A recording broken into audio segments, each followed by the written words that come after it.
God's grace. For today is tomorrow, and present and past, nothing exists, and everything will always last. That was by Jane Roberts in 2012. John mentions intuition and your heart in the beginning, and listen, creator, source, universe, God, whatever term you want to put on it, they gave us that gut feeling for a reason. We've all heard of stories where people, felt weird, they didn't get on a plane and the plane crashed and all that. That's not coincidence. That is higher self communicating with us. And I just wanted to mention also, I started out with the term, I mentioned the term conspiracy theory. If you do the research, you'll find conspiracy theory, that term was actually coined by our government to question critical thinkers that question the story the government fed us about the JFK assassination. Okay, it was a dirty label put on us, and it's stuck ever since. Kennedy was assassinated not long after a false flag was presented to him. False flag is real destruction, it's real terror, it's acts of terrorism that are labeled to give us an excuse to go to war with this country, that country, instill martial law, whatever. However, sorry, I lost my train of thought. So Kennedy was killed not long after a false flag was presented to him by our government, by his advisors, about downing a jetliner with a missile and blaming on Cuba so we could go to war with Cuba. So if you think that was brought up way back then and our government shelved that and never thought about it again, I got news for you. So again, do the research. I'm taking the tinfoil hat off and turning it over to the rest of the group. Thank you. We've been on for an hour and 12 minutes. So I also wanted to mention that one of the resources that was mentioned here is about meditation and how important meditation is. There is a friend of ours, Sheila Reynolds, who will be doing meditation, offering meditation sessions on Tuesday nights at a local church in Philadelphia, in the Queen Village section of the city. You want to mention the name of the church? Gloria Day Church, and you can contact her through our website because she's listed under community events. And it's a free meditation program. It's running for 6 weeks at Gloria Day, and she'll probably continue after that too. She recognizes the need, as we are saying, for people to get together, to talk, and to center and ground and meditate, to go within, to come into their own inner voice, their inner inspiration, their inner authority, and then create something after that, like a vision for what they want for our future. That's the twofold purpose of this particular meditation group. So you can find it on our website under community events. And she was also my meditation teacher many years ago, so it's kind of, I'm completing the circle, I guess. Full circle, Full yes. circle, yeah. And Sheila was also one of the presenters at one of our new Hope Metaphysical Society events over the course of the past years. So, any other thoughts or reflections? Real quick, my gift to you folks this evening for tuning in.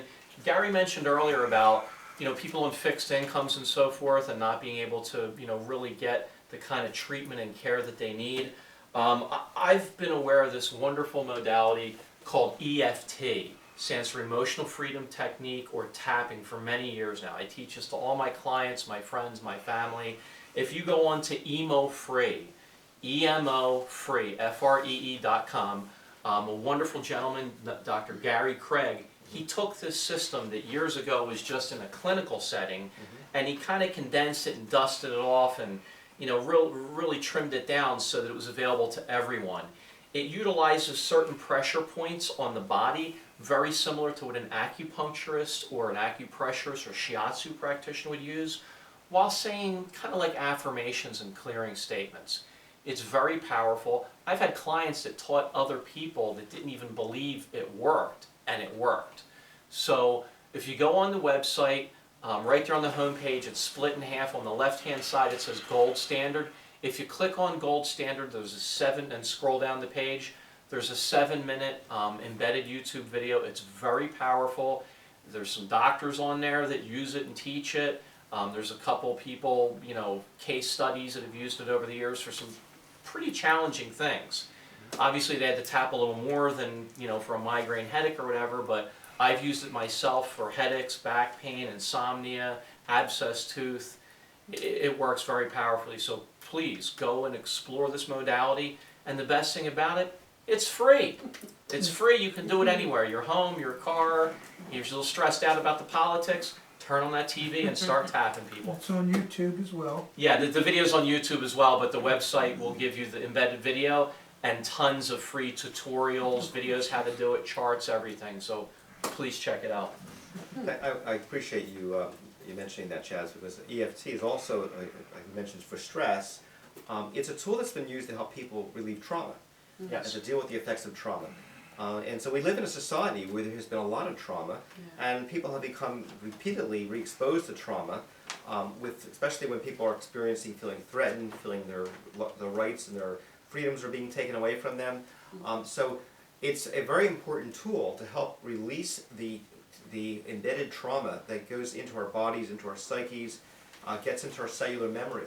Yes. So using these tools, using the tapping tool, is a really wonderful resource, and really, especially as the times ahead, we are anticipating that there will be more challenge and there could be more trauma.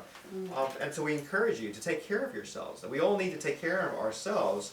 Make sure we drink plenty of fluids, we drink water, we breathe fresh air, we take care of our bodies, we exercise, we eat healthy, and we release trauma. And so we do not allow ourselves to be exposed, or we protect ourselves, or create a healthy barrier for ourselves in a way from these kinds of traumatic events, a buffer, so to speak. And as we nurture and create more of our own inner safety, our outer world becomes safer. And this is not just current trauma. This can be trauma all the way back to childhood. You can make a list and you can go back and clear these old things, like Gary said, that are in a cellular memory. Bruce Lipton, PhD, author of Biology of Belief, he believes 95% or more of physical ailments, sickness, everything, up including cancer, leukemia, all kind of stuff, comes from trapped stress and trauma. So once you start clearing these things, it's like taking that hose and unkinking it and letting the water flow. Now your body can relax and it can use its own innate healing ability to do just that. Good segue. You have something to say? I do indeed. Okay. All of our thoughts have unique vibratory emanations. And we have control over our thoughts, whether we know we do or we don't. So we can make a decision as to how we think about something. And that can be positive or that can be negative.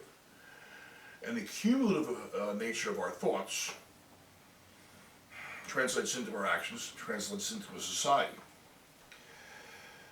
I have heard sin described, this cumulative effect of sin is war and destruction. And sin, I've heard described, and I think this is largely accurate, is defined as the withholding, the withdrawing, or the denying of love. We are responsible for keeping sin out of our lives. Thinking positively and creating a world where those positive vibrations of our own positive thoughts and our own positive reactions to things can bring us to a higher level. And when we all take responsibility for how we think and what we think and where our thoughts go, then we can truly reach each other on a better plane. Well said. Thank you. Well said. So, Thank you so much. And you thought I was silent. That's a good, yeah. Thank you, Sean. So if there's no other No thoughts, questions? any comments? I was thinking, do you want to make any reflection? I just, from the past discussion, there's so many good points brought out. I want to go back to the election and the different thoughts people were feeling, and not to jump around, but there was when this past election, I've been through a lot of elections, like many of us have, and the same kind of things are said back and forth. I mean, I understand this, well, my experience was that I've seen the country divided more than ever at this election, and compared to the other ones, like Obama, Clinton, Bush and Clinton, and all the way back, I remember all the past presidents, they always have a lot of discussions and a lot of complaints after the president is sworn in, and even before they're sworn in, they're coming out with all kinds of stories and dirt. But I think the country needs to focus on peace and positive energy, and stop dwelling on hatred. Focus on who we are and what we're doing. Something I see in the protests that trouble me deeply, as much as I'm troubled by Trump, is the incredible self-righteousness. Those who are decrying intolerance, oftentimes are the most intolerant people themselves. And it goes back to 1969 when Stephen Stills wrote "For What It's Worth." That song and that notion needs to be visited afresh. Who are we? What are we doing? If you remember the lyrics, look it up. Stephen Stills, "For What It's Worth." Hey folks, look around. That doesn't. Yeah. So there, another resource I want to mention. We are we are responsible for ourselves. We cannot be responsible for the others. Right. We are responsible for ourselves. We can hold others to responsibility, but if we respond to chaos with chaos, and hate with hate, and intolerance with intolerance, we'll be destitutes. Thank you. And You get what you focus on. Yeah, good point. So I want to also just echo a little bit about that, and also talk about this group organization called the Shift Network. Stephen's on, and they have sponsored various venues of conversation and dialogue, and right after the elections, as a matter of fact, there was an event that was sponsored by the Shift Network called Healing and Reconciliation, and it was an opportunity for various spiritual leaders and political leaders to come together and talk about how do we seek healing and reconciliation, and in looking at our differences as a country and as a nation and as a society. And so some of the ideas and the thoughts of this evening, I believe, have a lot to do with healing and reconciliation, starting with ourselves. How do we find healing and reconciliation with ourselves? How do we find healing and reconciliation outside of ourselves? And how do we create and cultivate that in our relationships in every way? And I believe that there's a ripple effect as we build and as we grow and as we develop and as we activate more and more of those kinds of visions and those kinds of beliefs and values. We will cultivate a society where there won't be, we won't need a leader who's going to dictate to us and tell us how to live our lives, because we will all be respecting one another, and there will be a sense of more love and acceptance on all levels. So that's my thought for this evening, and I know we're getting close to 9 o'clock, and I was wondering whether we want to just end this with maybe some kind of a healing tone, or some kind of a way of bringing more healing to those around us, a word, a thought, a vibration, maybe Any last words from anyone? or last words of inspiration. Google WTC7.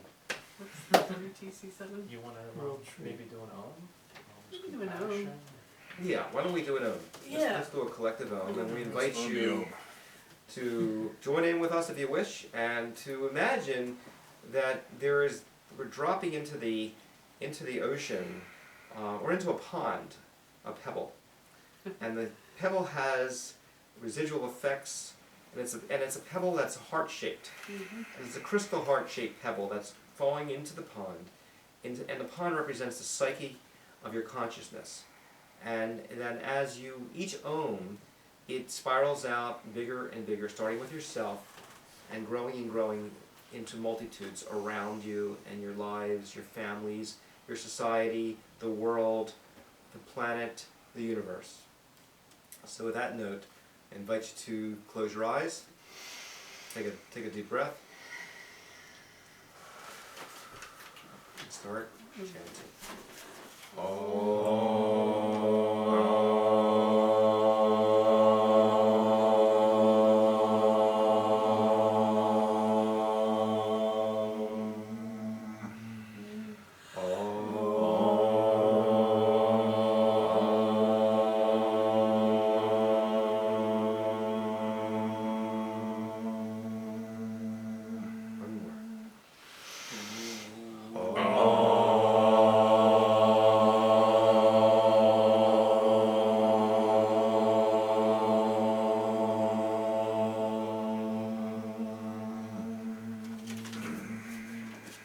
So I want to go around and ask the panel to express one word, one thought, starting with Sean. Listen to Brian Wilson. Keep your vibrations good. One word, one thought. Oh. Sean. Safe. Peace. On the immortal words of John Lennon, all you need is love. Empathy. Imagine. Peace out, brothers. Peace will be with you, everyone. Thanks, Chris. Thank you for attending this live chat, and remember that we will have this on our website in the archive section in a week or so, and that you can revisit this conversation anytime, and we hope you begin to revisit your own conversation with yourself and with your friends, with your family, and with your organizations, and with us as well. Thank you for attending, and we look forward to another conversation in the near future. Spread the word. Peace to you. Peace to you. Thank you, Namaste. Chris. Namaste. Namaste. Okay. Safe, unique.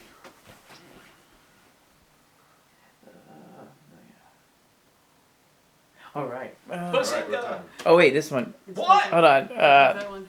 Wait, John, what do you push on this? This one? There's a The red red button on the right. It's always the button. Red. red The button. red button. Oh. As opposed to red skeleton.